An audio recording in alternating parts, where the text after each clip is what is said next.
আসসালামু আলাইকুম বন্ধুরা। আপনি কি আপনার নগদ অ্যাকাউন্টের পিন নাম্বারটি পরিবর্তন করতে চান? তাহলে ভিডিওটা শেষ পর্যন্ত দেখুন। অনেক সময় আমরা পুরনো পিন নাম্বার ব্যবহার করি, এতে অ্যাকাউন্ট সিকিউরিটি ঝুঁকিতে পড়ে। তাই আজ আমি আপনাদের দেখাবো অফিসিয়াল নগদ অ্যাপ দিয়ে কিভাবে খুব সহজেই আপনারা আপনাদের পিন নাম্বারটি পরিবর্তন করতে পারবেন। পিন চেঞ্জ করার জন্য সর্বপ্রথম কিন্তু আপনাদের নগদ অ্যাপটাকে ওপেন করে নিতে হবে। অ্যাপটি ওপেন করার পর নিচে আপনারা লেখা দেখতে পাচ্ছেন মাই নগদ, আপনারা সেই মাই নগদের উপরে এটা ক্লিক করে দিবেন। ক্লিক করে দেওয়ার পর এখানে দেখতে পাচ্ছেন চেঞ্জ পিন লেখা আছে, আপনারা সেই চেঞ্জ পিনের উপর একটা ক্লিক করে দিবেন। ক্লিক করে দেওয়ার পর এখানে দেখতে পাচ্ছেন কারেন্ট পিন। কারেন্ট পিন মানে হচ্ছে বর্তমানে যে আপনার পিন নাম্বারটা আছে সেটা হচ্ছে কারেন্ট পিন, এবং নিউ পিন হচ্ছে যেটা আপনি দিতে চাচ্ছেন এখন বর্তমানে। আর রিটেপ পিন মানে যে পিন নাম্বারটা আপনি এখানে দিয়েছেন সেই পিন নাম্বারটা আবারও এখানে দিতে হবে। তো এইখানে আমি আমার কারেন্ট পিন নাম্বারটা এখানে বসিয়ে দিচ্ছি। দেওয়ার পর এখন নিউ পিন যেটা আমি এখানে দিতে চাচ্ছি, নিউ পিন মানে আপনি যে পিন নাম্বারটা এখানে দিবেন সেটা আবার এখানে বসিয়ে দিবেন।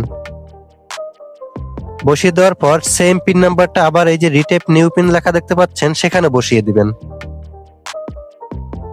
অবশ্যই মনে রাখবেন 4 ডিজিটের পিন নাম্বার কিন্তু এখানে দিতে হবে, তার থেকে যদি বেশি দেন সেটা কিন্তু এখানে সাবমিট করতে পারবেন না।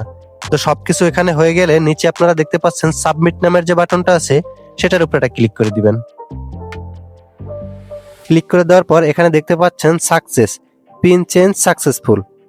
আমাদের পিন নাম্বারটা কিন্তু গাইস চেঞ্জ করা হয়ে গেছে। তো এরপরে আমরা এই যে কন্টিনিউ যে বাটনটা আছে সেটার উপর একটা ক্লিক করে দিব।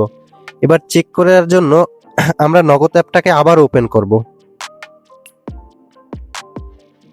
এখানে আমি একদম কেটে দিয়ে মিনিমাইজ করে বের হয়ে যাচ্ছি। দেন হচ্ছে আবারও নগদ অ্যাপটার উপরে ক্লিক করে দিব। ক্লিক করে দেওয়ার পর এখন যে পিন নাম্বারটা আমরা চেঞ্জ করেছি মানে যে পিন নাম্বারটা আমরা দিয়েছি সেই পিন নাম্বারটা দিয়ে এখানে চেক করে নিব। দেখতে পাচ্ছেন পিন নাম্বারটা কিন্তু চেঞ্জ হয়ে গেছে, এর জন্য কিন্তু আমরা লগ ইন করতে পেরেছি। তো গাইস এই ছিল আজকের ভিডিওটা যদি ভালো লাগে অবশ্যই চ্যানেলটাকে সাবস্ক্রাইব করে দিবা এবং নিত্য নতুন এই ধরনের টেক রিলেটেড ভিডিও পেতে আমাদের চ্যানেলের সাথেই থাকো।